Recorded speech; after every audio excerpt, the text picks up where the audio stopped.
Well, John and Meredith, things this evening certainly are moving much faster than they were this morning as county workers are figuring out the quickest way to get through all of these ballots.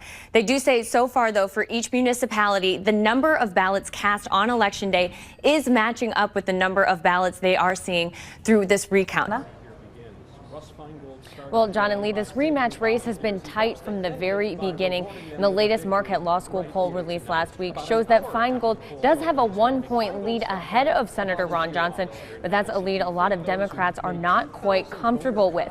Well, John and Lee, there are still a lot of police officers out here into this evening, still processing this scene. And they say while they don't have any suspects, they have collected more than 20 shell casings in the street here where the shooting happened. Well, John and Lee, both city and county clerks tell me that they're seeing pretty high turnout numbers today, especially when it comes to a primary election. The Dane County clerk tells me they're expecting turnout numbers between 20 and 25%. That's one of the highest turnout numbers across Wisconsin. And as for the city of Madison, they're also expecting turnout numbers higher than 20%, which is, again, higher than they normally see in a primary. Well, John and Lee, you can see this is still a very active scene. Crews out here are still trying to figure out exactly how this explosion happened.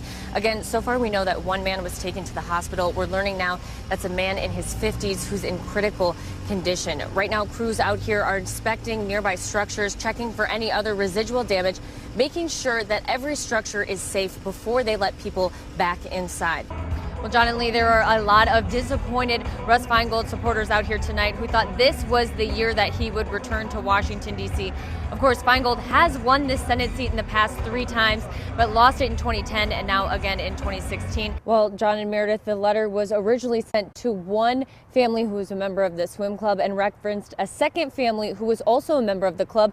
The letter warned them that they were not welcome and they should stay away from the pool. John and Meredith, the people I spoke with in Orfordville tonight say a year ago, you wouldn't even recognize their downtown.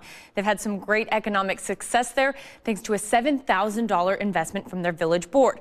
Well, that investment has given them a huge return and that economy and community there is thriving.